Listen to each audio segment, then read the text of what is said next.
Good morning. When everything falls apart, we can look around our country right now and say a lot is falling apart, isn't it? Right. We got a lot of things happening. But, you know, Jesus in the Bible, he speaks of a bleak future.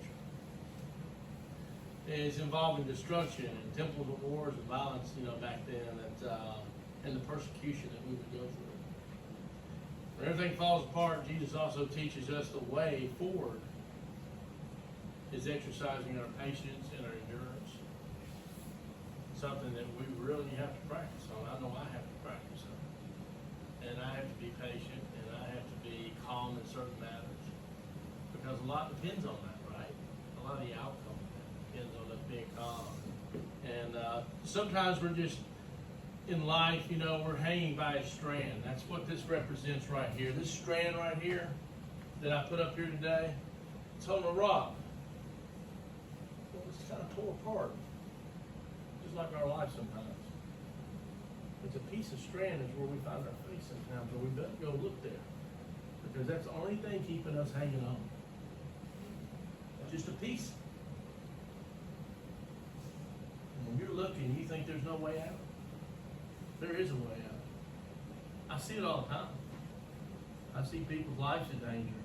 I see things that happen that's very dangerous sometimes. But guess what? I know that strand's there holding me and keeping me there. Things might unravel during the time. Because we're not perfect people, are we? No way, man. We're just not. We can't expect that everything is going to be perfect. That's why you see some of this torn down and barely hanging on, just like that picture right there, that one strand. It's that one strand. You know, and today we're going to cover that. I think that today you're going to understand some things that try to how to solve some problems in just day-to-day life. It'll help you, I think, go through this. The other thing is that I'm excited about this message because I just had to experience some of this in my own life, right? And it was pretty crazy. But it was that one strand I could always count on. That strand was the tightest, the strongest, and the most faithful strand in the world. It was Jesus. He was always there. And I knew it, I felt it, saw it. It's the miracles that I saw. Things that happened that you think, man, it should have happened, but it did happen, right? But we live in a crazy world. And we're going to talk about that a little bit too. But before we start, Jeremy, will you open us in prayer? Heavenly Father, thank you for the opportunity to worship you today, to learn from your word, and to publicly praise you. Thank you for this beautiful building and the work we've been able to accomplish this week and just the growth that the church has experienced. I pray that you would be with those who aren't here because of sickness or the various things that come up. I pray that you would just reunite us next week for a great service and be with the farm and everything going on and the outreach opportunities that you presented to us. Father, speak to our hearts today in Jesus' name. Amen. So today, I want to talk about an example. I admire mountain climbers, by the way. They have to prep. They have to have the gear. You know, there's a lot of things they have to do. And they have a lot of obstacles. But they have to have patience and endure what they go through. A lot of patience. So I'm going to have a mountain climber who I know is a pretty experienced mountain climber, going to come up and give you a little 5-minute testimony on what he has to do to go and climb a mountain, about gear and patience and maybe some of the unique things that's happened as he's been in the mountain climbing when he's been having to hang on by a strand. So Matthew or Jeremy, I don't know, both of you, I call you both something. Go over here and give us a little testimony.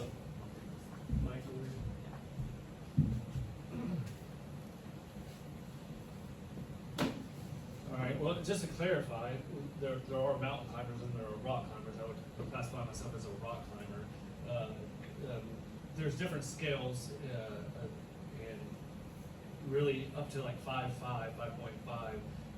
You can climb a mountain. That's where you're actually walking up it using holds and different things. And then once you get to 5.5, 5.6, that's when it goes more vertical. And then you're actually doing rock climbing, which is called free climbing.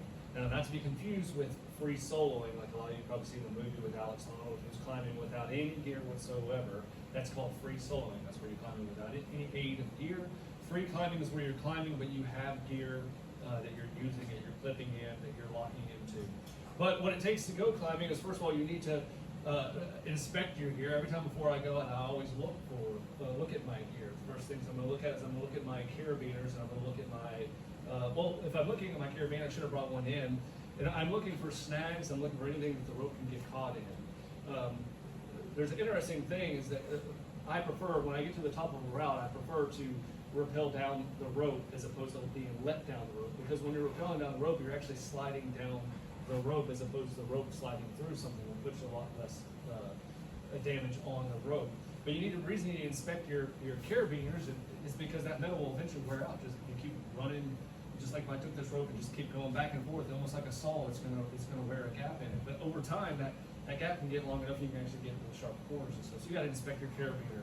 Number two is you gotta inspect your rope. You're looking for snags and things, anything that can get caught on the rock. You're looking for rips and tears. Now, just a little bit of fibers and stuff showing is not too bad. Actually, you can kind of burn them off. So, but you're going deeper. You have to see what's underneath.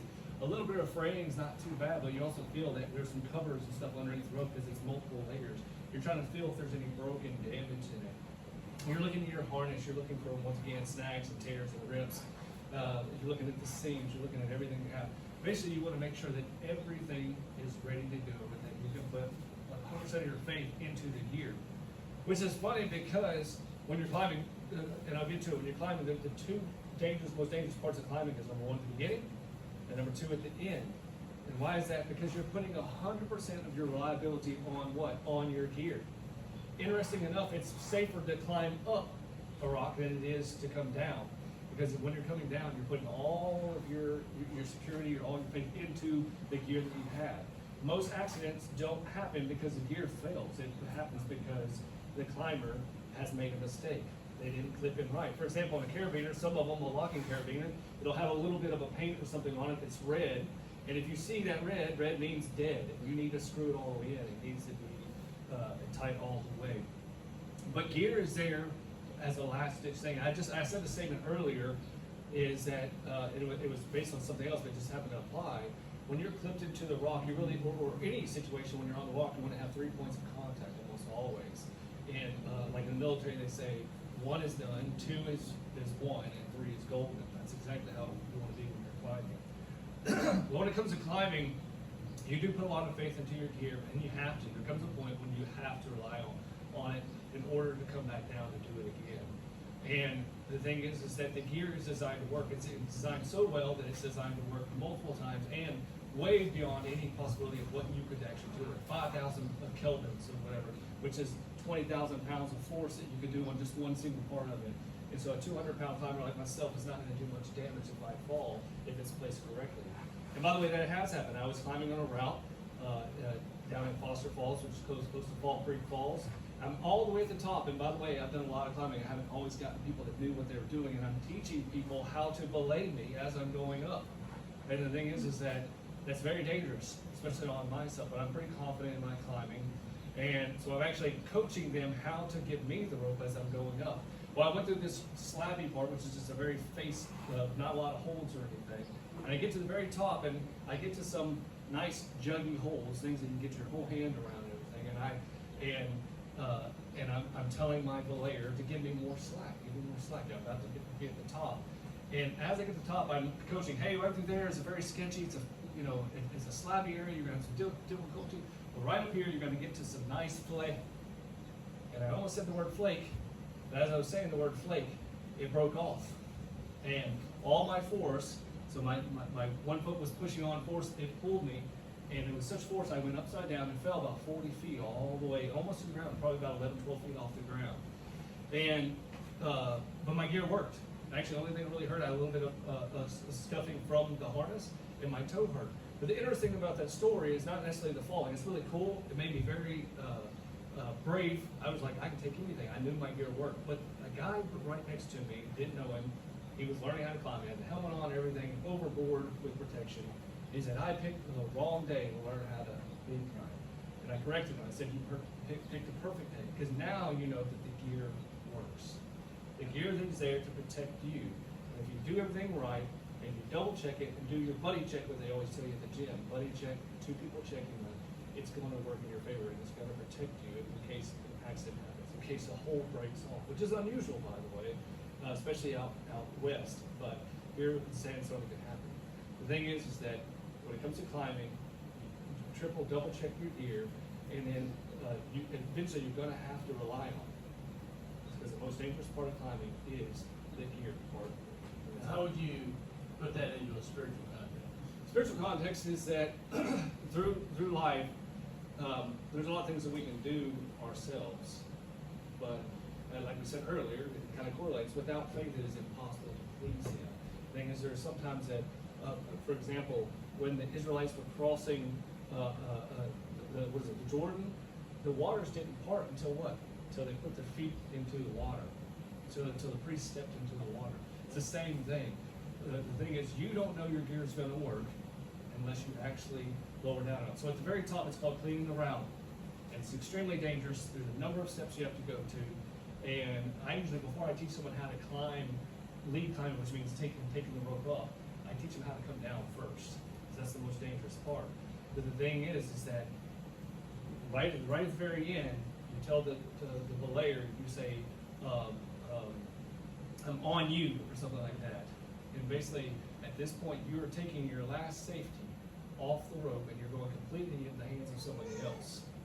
And if you've done everything correctly, you're going to be fine. In fact, a lot of people don't. I know a guy broke his back, go all the way down, because he didn't do a safety knot. He just went right through the carabiner, or the greeter is what they call it. Yeah.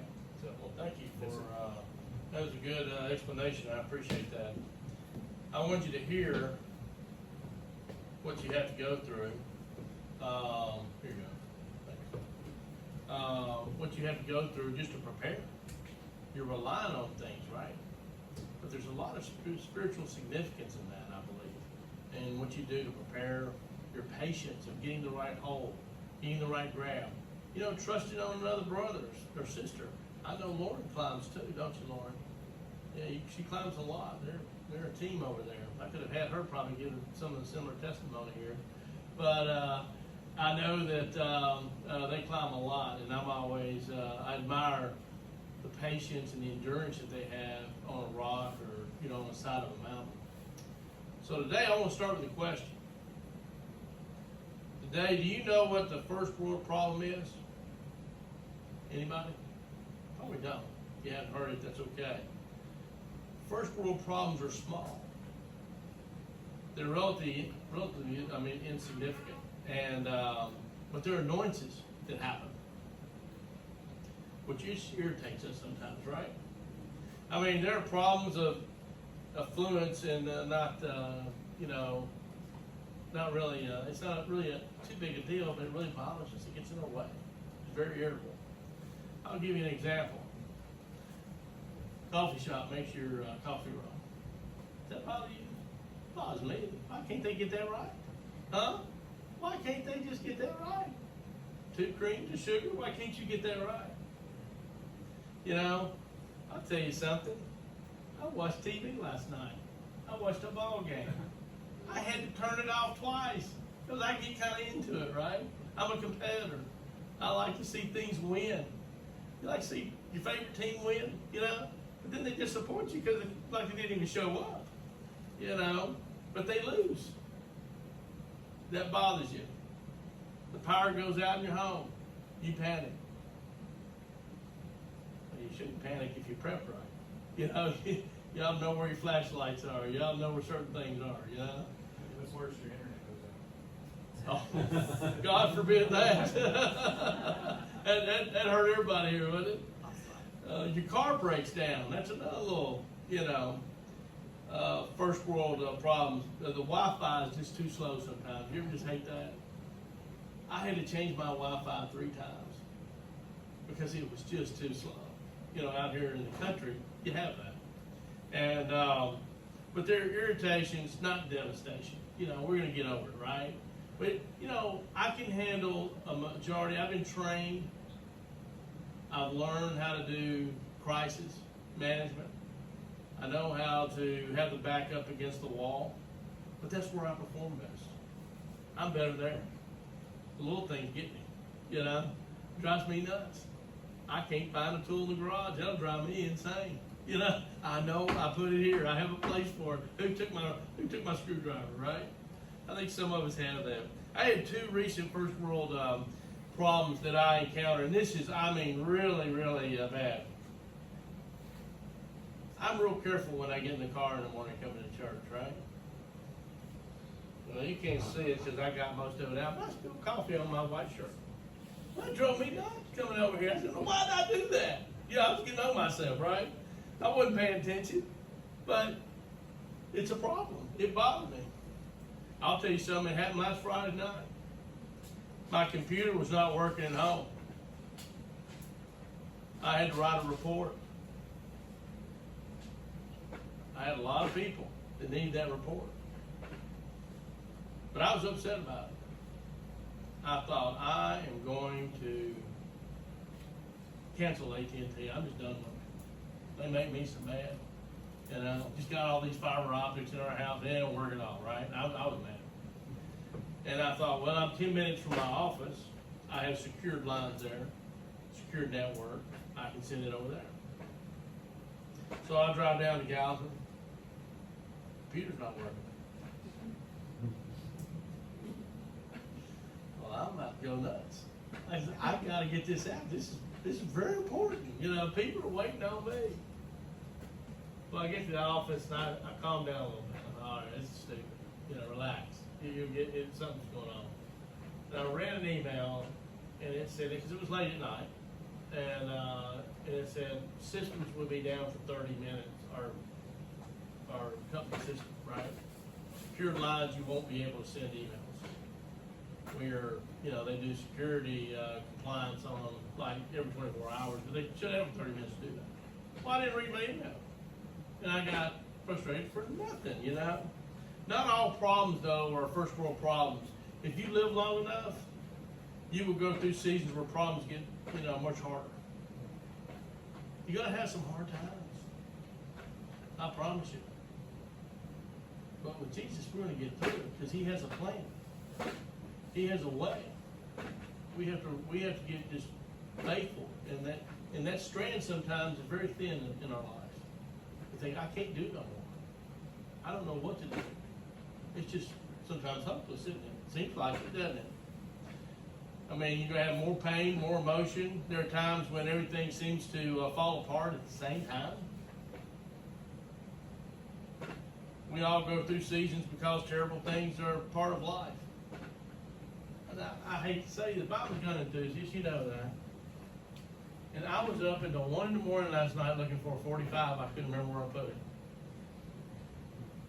And I carry that thing. It's a light one. It's in the back, usually in my pocket. I don't have it on today, but I usually have it.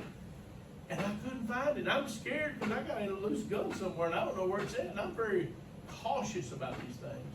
I don't ever want a gun laying out anywhere I don't know it's not locked up or it's not secure. Because that's what? Preparing and it's safe. But I'm getting a little nervous. I thought, what in the world did I do with that gun? Well, I tore the house out and my wife's asleep. And she goes, Dad, what is going on with you? I said, I've lost a gun. Now, I don't ever lose a gun. I know where they're all, I got a safe and all that, And guess what I'd done? I had cleaned the car out. And I had it, I carried. And I cleaned the car out. And we had some people coming over, and I had it laid on the counter just for a moment. But some people came by. So I went and I put it in my closet, but I put it under a sweater. Didn't dawn on me until this morning when I was getting ready. I said, I put it on that sweater. That's where everything's at. I found it, and boy, the world just came back to normal, right? But for 3 hours last night, I was going nuts trying to find that thing, But these seasons come. Sometimes we get laid off, or our business fails, or sometimes our marriage will fail. A loved one dies. We get horrible diagnosis sometimes. Our sons or our daughters go to war. The economy crashes. These things happen outside our control sometimes, you know? And life punches us right in the stomach. Just bam! So hard that we collapse and wonder, how can we go on with all this happening? Why do we get dealt these cards? Right? We ask that. We want to know. Sometimes everything falls apart. And we're going to look at it today. And we're going to be looking at Luke chapter 21, 5 through 19 today. That's going to be our verses. Today, our story when Jesus is in the temple with his disciples. And we're going to read the entire scene today. We're going to get into it. And then you're going to see how that transforms over to today, too. And how we handle some things. So we can kind of grasp all the events. And Jesus says will happen in their lifetime, right? Talking about all the disciples he's talking to. And I want to make a few observations about that Jesus does here, both in his teaching and in his life, is give us a clear path forward when everything falls apart. It's give us some out, right? I was in a situation a month ago. I didn't know how I was going to get out of it. I was scared. I was going to be quite frank. I was worried. And I was concerned. People's life was at stake. And, you know what I did? Pray. I prayed. Door opened up, down an exit, and I was safe. There was 5 of my friends over there with big guns. I was okay. You know, I mean, we're safe, but we weren't for a minute. It was a concerning thing. You know? And I thank God for our men and women that serve this country. They put their life on the line every day, our policemen, our firemen. You know, the people that are out there doing service. I can't tell you how many times I've relied on them. They still rely on them today. You know? If I got a problem, I know they'll show up. So we need to pray for all those service people that are out there that are doing their part. So we're going to discover something amazing about the eternal nature of God which can fuel us forward starting today. So we're going to start reading today in Luke 21, 5 through 19. And it says, "And as some spake of the temple, how it was adorned with goodly stones and gifts, he said, As for these things which ye behold, the days will come in which there shall not be left one stone upon another, and shall not be thrown down." So it won't exist. But they sure are admiring it, aren't they? They think it's really something. And they asked him, saying, "Master, but when shall these things be? And what sign will there be when these things shall come to pass?" And he said, "Take heed that ye be not deceived, for many shall come in my name." It's all through the Bible, isn't it? Many shall come in my name. And when I look at that, and then they'll be saying, in my name, saying, "I am Christ. And the time draweth near. Go ye not therefore after them." Don't follow them. You got leaders that think they're gods. Did you know that? Right in our backyard. Be careful what you listen to. Be careful who you follow. Because they could be following you down a bad path, right? "But when ye shall hear of wars and commotions, be not terrified, for these things must first come to pass. But the end is not by and by. Then said he unto them, Nation shall rise against nation, and kingdom against kingdom. And great earthquakes shall be in divers places, and families, and pestilences, and fearful sights, and great signs shall there be from heaven. But before all these, they shall lay their hands on you, and persecute you, delivering you to the synagogues, and into prisons, and being brought before kings and rulers for my name's sake. And it shall turn to you for a testimony. Settle, if therefore in your hearts, not to meditate before what ye shall answer. For I will give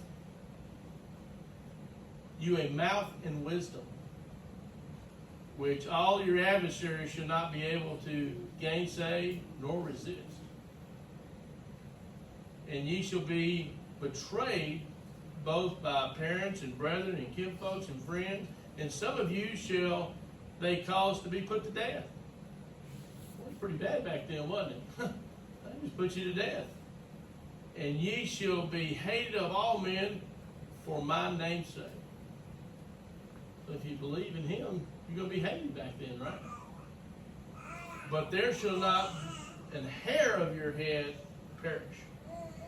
See, he's protecting you. That's what I'm saying. Right there, right? See what he's saying? In your patience possesses ye your souls. See, that's an important verse in history. It's an important verse in our today's life as well. Our scene begins here with the disciples admiring the beautiful stones, right? Adorning the temple. This was Israel's second temple. You know, and the first one destroyed by the Babylonians in 586 BC. The temple was the center of the Jewish faith and had been under construction for years. The cost was enormous, but in money and manpower, the scene takes place in the year 33 AD. And the temple wouldn't be finished for another 33 years in 66 AD. The scope of this project was incredible. I want you to see how big it was incredible. And the disciples were admiring its splendor. Jesus interrupts their admiration, doesn't he? He kind of says all this will be destroyed. All that you're admiring will be destroyed. The entire temple. Everything you see will be devastated. Not one stone, he says, will be left upon another. It will be a total loss with no chance of repairs. But can you imagine what they're thinking? The disciples were just shocked. I mean, think about what would be going through your mind and what's going through their minds. So how can this be? This is the place where true God dwells, right? How can this beautiful, strong dwelling place for the Almighty be reduced to ashes? We know it happened once, but surely it won't happen again. How many times do we say that? Surely this won't happen again. This happened in my life, but surely it won't happen again. It probably could. They asked, when will I have any advance warning? And Jesus responds, here's your warning, right? He's talking about that. Starting in Luke 21, 8 through 18, he talks about it. And I'm just going to sum it up, and he's saying everything's going to fall apart. You'll see wars, natural disasters, right? Pestilence, famine, you'll see all of this. You'll be arrested, thrown in prison. Your closest friends and family will turn away from you. You will be hated. And oh, by the way, some of you will be put to death. Whew. What did I sign up for, right? I mean, that's probably what they're thinking, right? And oh, all because of me, is what he's saying. See, Jesus is not the first person in the Bible to predict the temple would be destroyed. Prophet Daniel, hundreds of years earlier, also prophesied. In the second part of Daniel 9:26, it says, but not for himself and the people of the prince that shall come and shall destroy the city and the sanctuary. See, he's talking about it too. So what happened in the year 66 AD? There was an uprising in northern Israel. That's what happened. The Roman Emperor Nero sent his army to squash the rebellion. This took 2 years afterwards. In 68 AD, the army turned towards Jerusalem, surrendered it, cut off the commerce, and tried to starve the city. So people did not give up. In 70 AD, another 2 years later, the army broke through the city walls, slaughtering whoever they found, Historians note how ruthless the Roman army was. People were killed on the spot.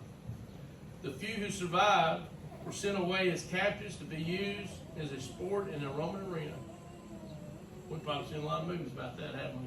Gladiators and all that. One soldier threw a flaming board into the temple which caught fire. Other soldiers followed suit.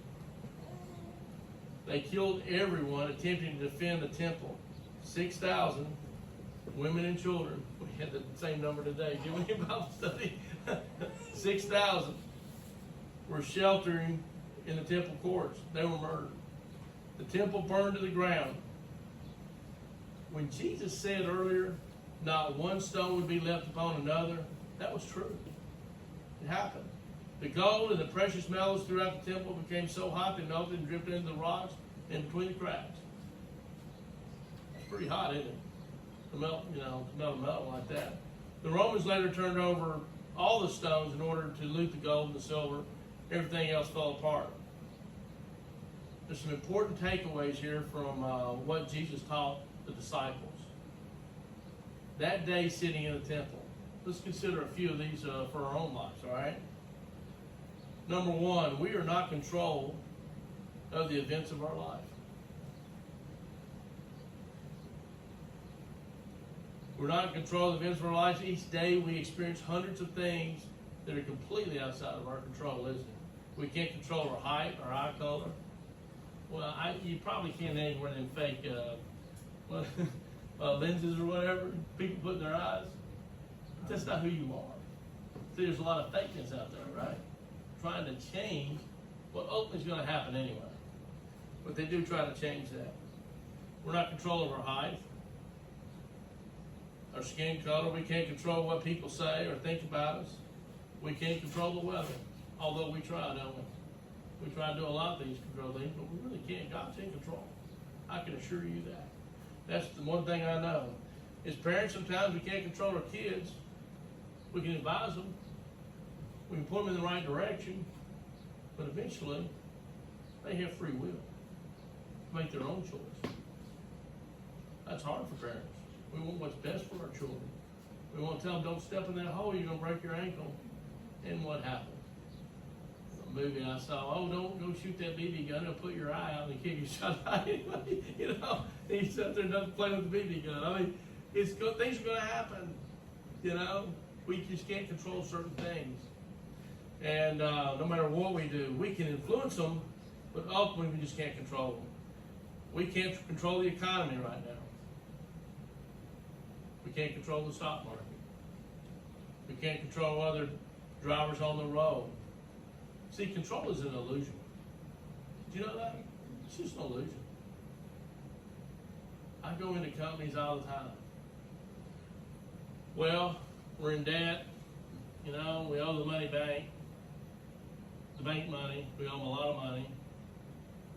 The bank's doing this, but if we just had more sales, well, sales might not ever come. You know what I mean? In a bad economy, it might not work.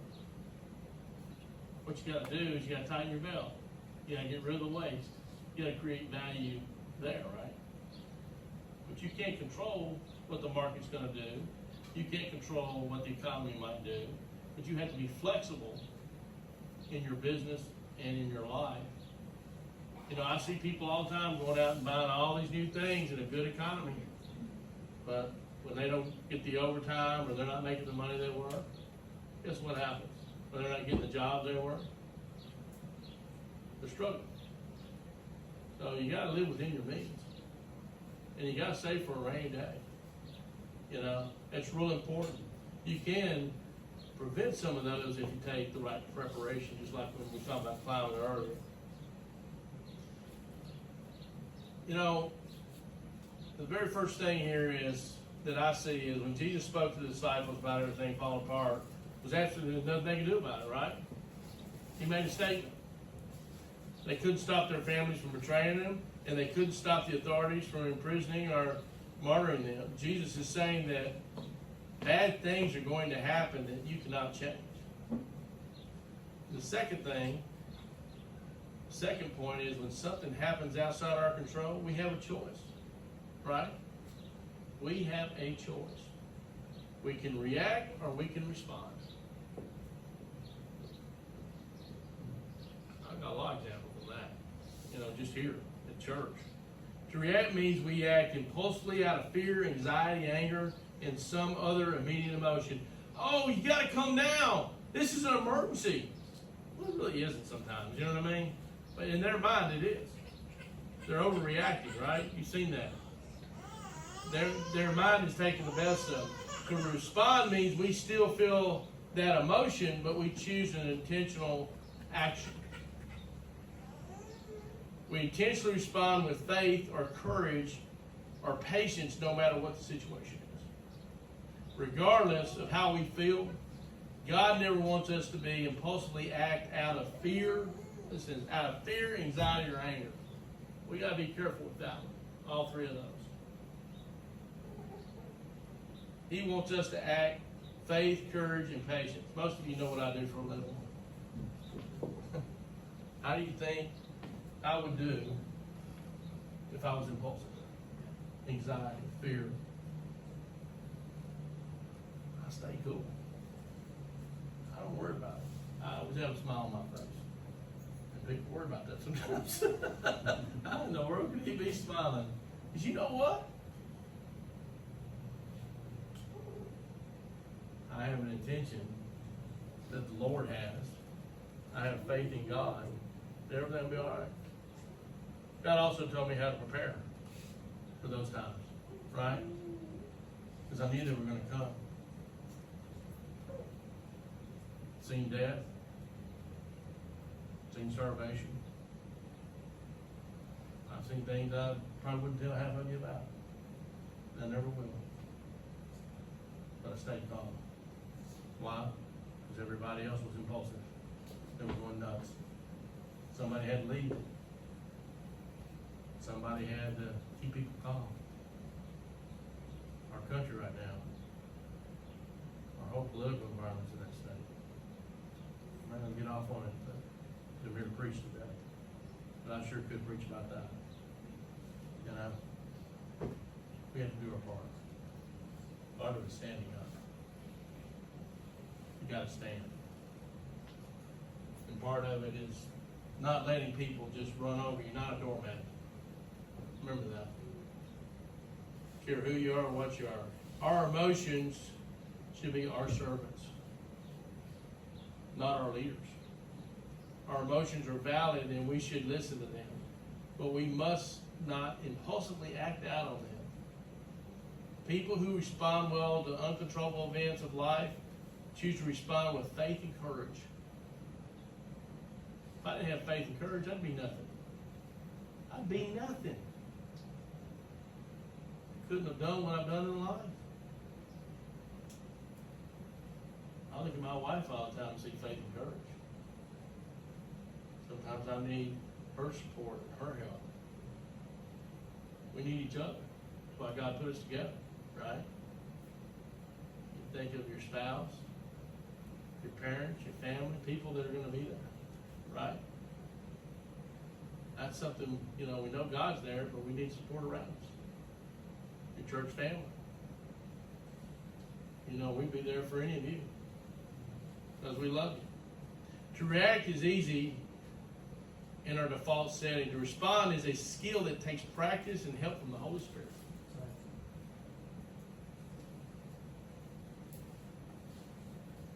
Couldn't do half what we do without Jesus good. I said we couldn't do anything. The reality of that a strand like that, holding a big rock like that, that's a fake rock. Y'all, you thought that was a real rock. No, it's a fake rock. But anyway, but for it to hold a strand like that. Now, Matthew said something very important in it earlier. Some of the strands are out there, and you just burn them off, and you got one strong support strand that's holding it all together. You can count them up. See, I looked at it and I said, that's my Jesus. That's my Jesus. It gives me the faith, the courage, the trust to know that I can hold on.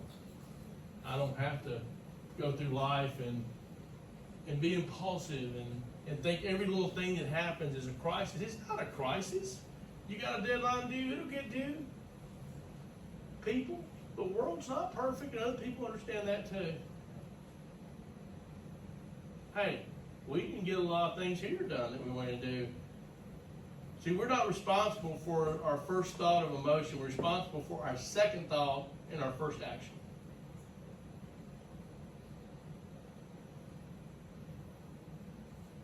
I tell you, this week was crazy. I ordered a lot of stuff on Amazon. It didn't come. I'm looking at my phone every 5 minutes. Did our fan come? We bought a nice fan. You know, we bought some things for the outside of this building, and it didn't come. I didn't think we were going to be ready for church. So did we freak out? We just made do, didn't we? We said, here's what we got. Here's what we'll do. And God doesn't care. God cares about this right here. That we continue on no matter what. Oh, anybody can make an excuse and, well, we're not going to have church today because everything's just not together yet. Are you kidding me? I would have started a bonfire out here if you'd come to church and we'd got around it, we'd done some marshmallows, and we would preach the Word of God and have a Bible study, okay? I mean, God doesn't care. He cares about our willingness to get things done, our willingness to get together. You know, I talked to you guys about being in church. How can you be a Christian and not be a part of a team? You need a team. God put the church. It's a bride. How can you be a football player and not be on a team? You know? You can't call yourself a football player if you're not on a team. We got that message, didn't we? We all understood